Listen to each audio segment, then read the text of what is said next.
Chapter 1: The Village Without Dreams. The morning sun in Okaeno was soft and pale, but it did little to hide the scars of poverty in the village. Mud huts leaned like tired old men, and children with dusty feet ran about with empty stomachs. In the far end of the village, a small hut with a broken roof belonged to Musa and his wife Aisha. The hut smelled of smoke from their small cooking fire, and the walls were patched with old sacks. Musa sat outside sharpening his cutlass for farm work. His face was long and quiet, the face of a man who had been fighting the same battles for too many years. Inside, Aisha was bent over a clay pot, stirring watery porridge. It had been 3 days since they had eaten anything with meat. The air was heavy with hunger.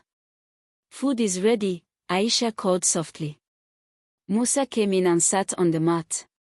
He tasted the porridge. It was thin and bland. He didn't say thank you.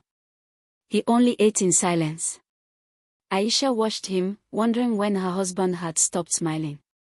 When they first got married, Musa used to joke that one day they would own a big house and drive a car.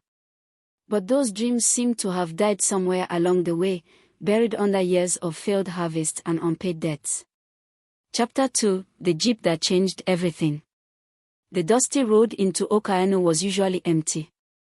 But one hot afternoon, a sound unlike any the villagers had heard before rolled through the air, the deep purring of a car engine. Children ran to the roadside. Women abandoned their market stalls. Men shaded their eyes. A black jeep as shiny as fresh rainwater slowed to a stop in the center of the market. The driver, wearing dark glasses, stepped out and opened the back door. From inside emerged Madame Talitu. She was tall and richly dressed in golden lace. Heavy necklaces clinked around her neck, and her fingers flashed with diamonds. The smell of expensive perfume followed her like a shadow. The market froze. Even the goats stopped bleating. "Who is that?" whispered a young woman.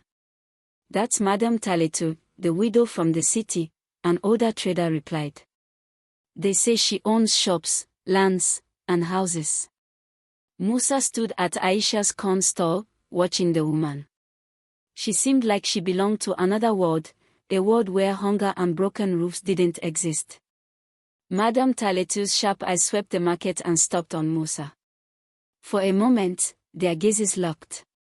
Musa felt something stir in him, curiosity, maybe envy. Chapter 3: The First Temptation. It was 2 days later when Musa saw Madame Talitu again. This time, she was walking slowly through the market with 2 servants carrying her bags. She stopped in front of him. "You," she said, her voice deep but smooth. "You are strong. Do you farm?" "Yes, Ma," Musa said, confused. "You should not waste your life here," she said, looking at his torn shirt and calloused hands. "A man like you should be in the city, living well." Musa laughed nervously. "Life here is not easy, Ma." "I can make it easy," she replied, smiling faintly before walking away. That night, Musa could not sleep.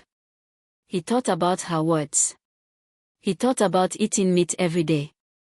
He thought about new clothes, money in his pocket, and sleeping on a bed big enough to stretch in. Aisha lay beside him, breathing softly in her sleep.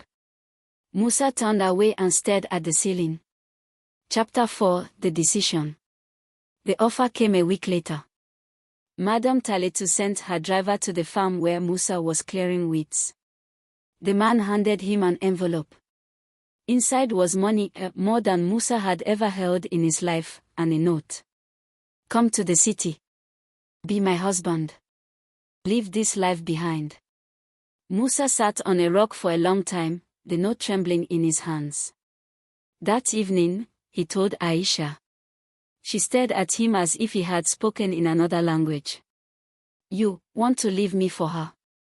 "Aisha," Musa began, "I am tired of this life. I am tired of watching you suffer. Maybe if I go, I can help you later." "Maybe." Her voice cracked. "You think a man can leave his wife for another woman and still call it help?" He looked away. This is my chance. I cannot waste it. Chapter 5, The Goodbye That Wasn't One. The next morning, Musa packed his few clothes into an old bag. Aisha stood in the doorway, tears in her eyes. She didn't beg him to stay. She only said, "Musa, remember that wealth can also be a curse." He walked past her without looking back. The sound of the jeep's engine swallowed the sound of her sobs. Chapter 6, The New World. The city smelled different. It was a mix of car fumes, roasted meat, and the sharp scent of perfume from people who walked past without even looking at Musa. Madame Taletu's mansion stood on a quiet street lined with tall trees. The gates were painted black and gold. Inside, the house shone like a palace, marble floors, glass tables, curtains so heavy they looked like they could block out the sun forever. "This is your new home," Madame Taletu said, her lips curling into a proud smile. Musa nodded, unable to believe his eyes. That night, he lay on a bed so soft it seemed to swallow him whole. For the first time in his life, he ate until he could not move. But he also noticed something. Madame Taletu liked control. She told him what to wear, how to speak, even where he could go. When visitors came, she introduced him like one would show off a prized pet. At first, Musa told himself it was a small price to pay for comfort. But deep inside, he felt the walls closing in. Chapter 7, Whispers from the Past. It started with a dream. Musa saw Aisha standing under the mango tree in their village, her wrapper loose around her shoulders, her eyes hollow. She reached out to him, but when he stepped forward, the ground turned to mud and pulled him under. He woke up sweating. The dreams came again and again, always Aisha, always calling his name. Sometimes she looked sick, sometimes she just stared at him with quiet disappointment. One afternoon, while sitting by the pool, Musa overheard Madame Taletu speaking to one of her friends. "Men are like gold," she said with a laugh. "You buy them, you polish them, and when they lose their shine, you throw them away." Musa's stomach tightened. He thought about Aisha's last words. Chapter 8, The News.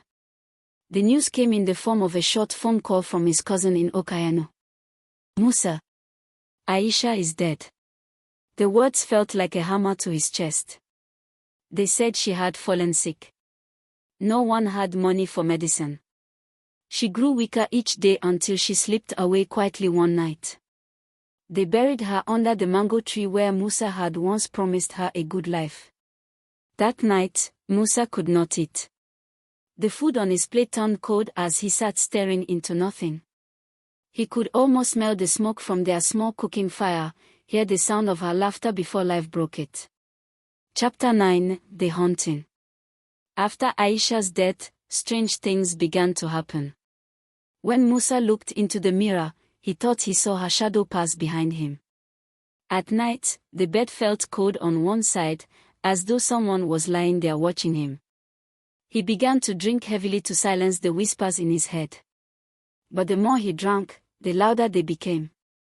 One night, as he stumbled to the bathroom, he saw her, standing at the end of the hallway, her white wrapper swaying like it was caught in a wind only she could feel. Her voice was soft but clear.